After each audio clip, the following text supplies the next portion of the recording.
Deadly terror attacks have dominated much of the media's attention for the last 2 weeks. But have the constant breaking news alerts and updates on the situation in Paris been at the expense of another, even larger scale attack? Adam has a closer look. Call it a tale of two tragedies. When terrorists attacked the Paris offices of the satirical magazine Charlie Hebdo, killing 12, the coverage was immediate and intense. There is new evidence tonight of the role of al-Qaeda in this attack. The fear from countryside to the cities is that this isn't over. Contrast that to the recent Boko Haram attacks in Nigeria that killed hundreds and perhaps thousands of people. The media didn't ignore those atrocities. Now to the terror in Africa, which is reaching a new level of chilling. But compared to Paris, the coverage was slight. The question is, why? This is actually the biggest attack on French soil since World War II. Terrorism expert Evan Perkoski says the Paris attacks stood out because they were so unexpected.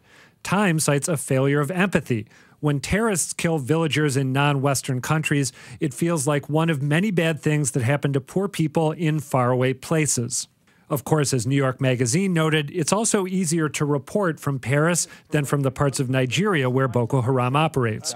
And there's another explanation. Bring Back Our Girls has ignited across social media. Boko Haram's mass kidnapping of 200 schoolgirls last year drew massive coverage, but those girls still haven't been freed. Maybe now, when it comes to Nigeria, the media simply expects the worst. You know, Adam, I know there was a lot of coverage on this week about comparing these two. Yep. You actually did it earlier in the week on Greater Boston. I don't think there's just one thing to point to that answers it. I mean, I was thinking about this more today, and I know that when the Charlie Hebdo thing happened, it was very personal and very directed at individuals that even had their names. Unlike some of these other mass terrorism situations where it's just round them up and murder them or pull them in. They didn't know who these people were. They just did it. So yeah, you're right. It becomes something that people can relate to more when it's that. There was more of a backstory there because there was the whole history of the cartoons they'd published and the threats they'd received. And the victims were journalists or members of the media, and that tends to elicit more coverage. I got to confess that I saw a link to an article about this huge series of attacks in Nigeria, and I remember kind of thinking, oh, that sounds awful, and then I didn't click on it. I didn't catch up on the story until several days later, and I really do think, for me, I think it's Charlotte Alter who was writing for Time. I think she got it right. Unfortunately, many of us think, oh, in this part of the world, this is the sort of thing that you expect to happen. Yeah. Exactly. Whereas in Paris, you don't expect this. So, for my own initial callous response, I think that played a role.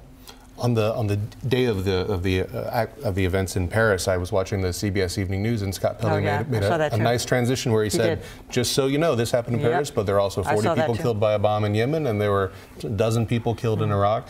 So in a sense, I think it's less about why isn't Nigeria getting enough coverage, and more why did Paris get so much coverage? Because it's terrible to use the metrics of death count and whatever, but this sort of thing happens in a lot of places around the world on a regular basis. I think, sort of to our chagrin as journalists, the fact that it was journalists was a huge, huge factor that blew up some of that. Because if you remember, even in France, there had been a series of slightly smaller scale attacks around in the rest of France, and they got some attention, but they didn't get anything close to this.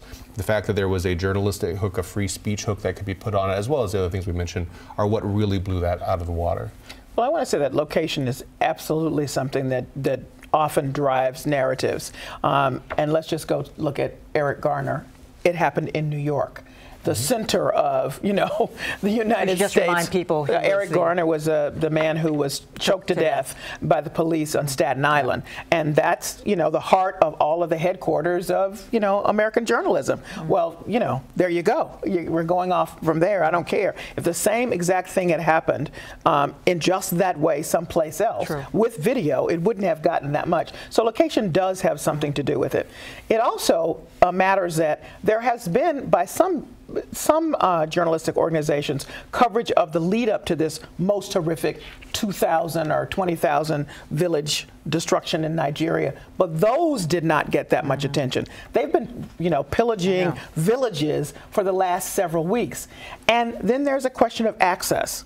So there's a lot of lack of access up there. There's no journalists, no pictures. Charlie Sennett, who's here with the Ground Truth, has talked about that. You can't get close. I mean, it's not even a question of pictures. You can't get radio folk up there. I mean, there's been a kind of just a war zone. Yeah, exactly. Dangerous. Yeah, so that makes a difference. You know. Yeah, I mean, I think the point that Josh made about this being media people were the victims is a huge part of this, and they were killed for actually doing what they do. But you can make this comparison on any number of levels. The Taliban attack on that school in Pakistan did not get a huge amount of coverage, and I would suggest that the next time somebody walks into a movie theater in this country and starts shooting it up, unless it's somehow connected to Islamic extremism, it's not going to get nearly as much coverage as this either.